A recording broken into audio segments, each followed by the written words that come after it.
Welcome to Meet the Candidate. I'm Chris Clark, President and CEO of the Queen Creek Chamber of Commerce. Today we're joined by Representative Andy Biggs. Good to be with you, Chris. Representative Biggs, thank you so much for your time. We appreciate you being here. My pleasure. Thanks for having me. So you've been representing our district in some form or fashion, however the lines are drawn, for quite a while now.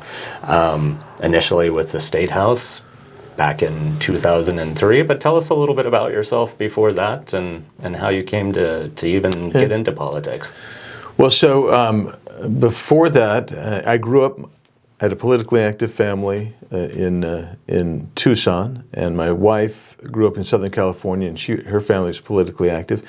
We actually met at a political event on a blind date, and then when we decided to get married, I said we can never get involved in politics, right? Because it's so ugly. And here you are. And here we are. I practiced law. I got a law degree from University of Arizona, and we went to New Mexico for about a year and a half, and then came back here. And then I worked in the city of Phoenix, and then had my own office and owned my own firm for a number of years. And then, I taught religion for a while, had some business interests going, and then I did some international legal work as well before I actually ran for office. But I had been, since 1986, after we moved back here, had been involved again in grassroots politics at that level for quite some time. And then we had a vacancy coming in our district, the old district.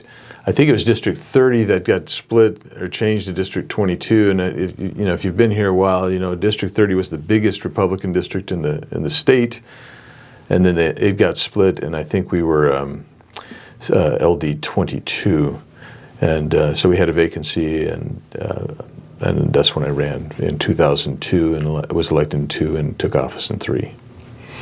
And then you were in the State House for 8 years in the State House, and then went to the Senate for 6 years. And I was going to be termed out of the Senate, and my thought was, frankly, when this is done, I like to write books. We're going to build that pool in the backyard, and I'll sit by the pool and write my books. Nobody buys, nobody reads. That's cool. It gets you get some of this stuff off my chest that I've been thinking about for years.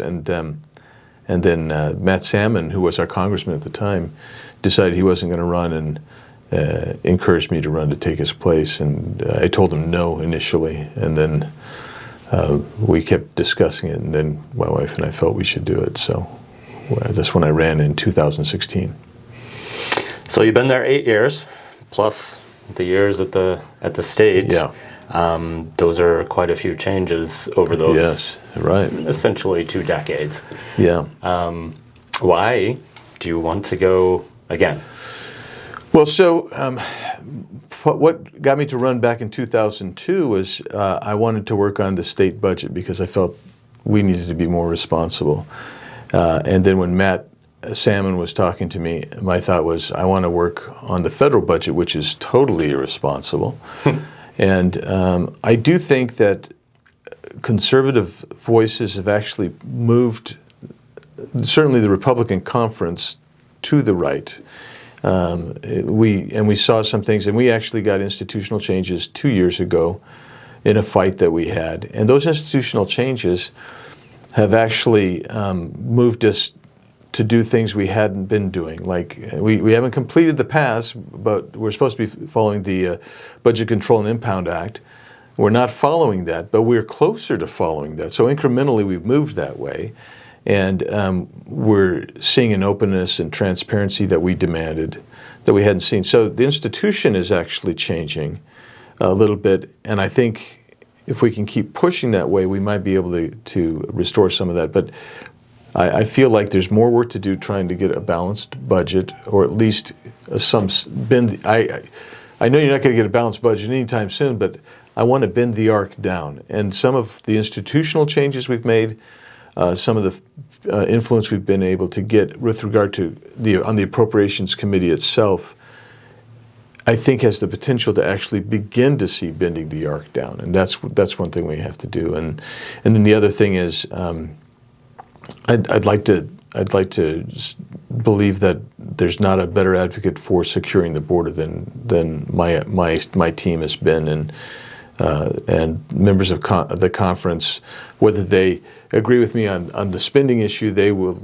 I've taken them down to the border. We've taken 5 or 6 dozen, whatever it is, members down to the border, everywhere from San Diego down to McAllen, and the relationships we've built there.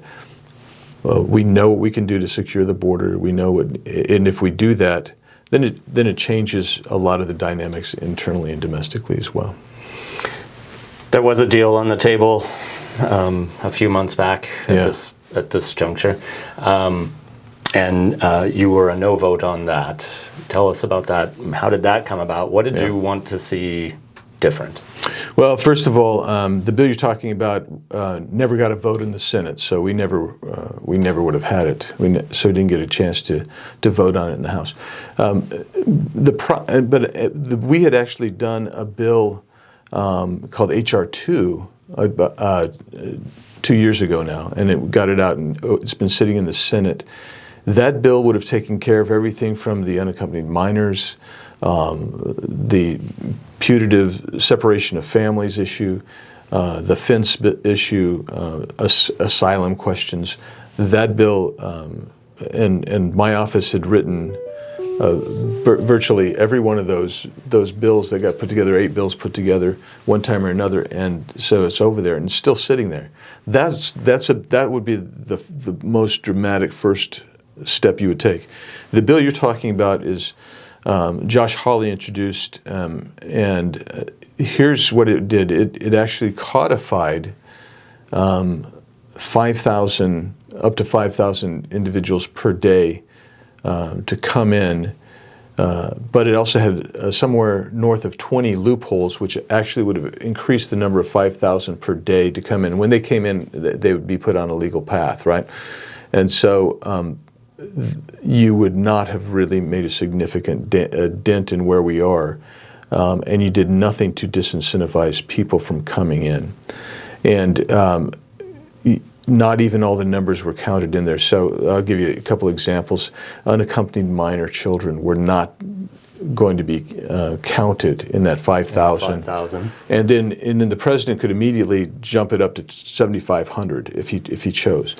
So when you think about that, and this administration has indicated a propensity to do that, you were looking at well over 215,000 per month, just on the baseline, without even getting to the loopholes, not counting unaccompanied minors. And what we saw back in 2019, when the courts had indicated that certain procedures had to be done with unaccompanied minors, there was a rush of unaccompanied children, and there was again in 21. And what's happened is this administration has actually lost contact with more than 88,000, and that was 18 months ago, and our estimate is that it's probably closer to 125 to 150,000 now. They just don't know where these children are. And so lots of problems with that bill, and it was so problematic that they didn't get a vote in the Senate. It's quite an issue. Yeah, it is. We're starting to see some of the cities that you don't normally think of having immigration issues. People have been sending immigrants to them. They're now feeling the pinch that we feel along the border. Right. You're seeing Venezuelan gangs, not to mention the other bad actors that are out there. With the numbers we're dealing with, even if 3 or 5% are bad actors, that's a big population. So how soon can we actually do something? If everybody got on the same page, how long would it take for the process to work its way through? Well, I used to say you could do it in about 45 to 60 days. You would see at least a significant slow in the flow of people coming across. By the way, you had over 200,000 people last month, which is just another phenomenal number. But so here's what: if you engaged in certain policies, you would actually provide the disincentives to actually slow it down. And the most effective is when you could take Title 42 itself. Well, you asked about time, so Chris, I'll just give you the time, and if you want to ask how, then I'll tell you. I think you would actually between 3 and 6 months, you would reduce this down the flow to.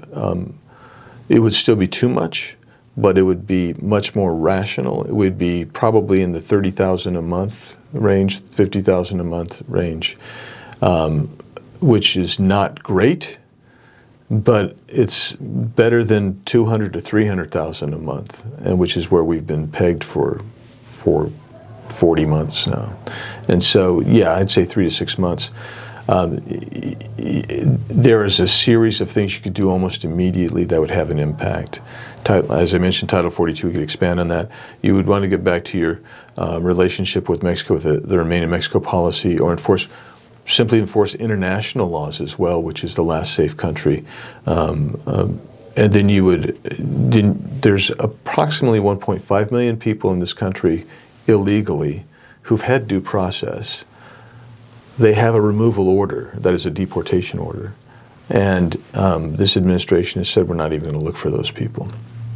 And this administration has also said, with the exception of a few crimes, and not even always then, because you can actually appeal that, even if you're arrested for a crime, let's say for a burglary or something like that, you won't be removed. You're not going to enforce ICE holds and remove them, even if they've already had a deportation order. Once you start doing the deportation orders, what happens is there's now a disincentive to come in, and more people self-deport because they realize that there's a possible. So that would slow it significantly with the Title 42, with the Remain in Mexico policy and the international law portion of it. Let's back up and go a little higher. So the way things have changed, and I alluded to this over your 2 decades in public service, and the way things have changed, we've sort of become this 2 camp more so than ever before. It's not enough to be Democrats and Republicans, it's traitors and non-traitors. So I know you've talked about this when you've come to visit us before, that there is still a bipartisan capability to get things done. But is that still the case on big issues? Can we get things through Congress? Because for a while, gridlock was fun.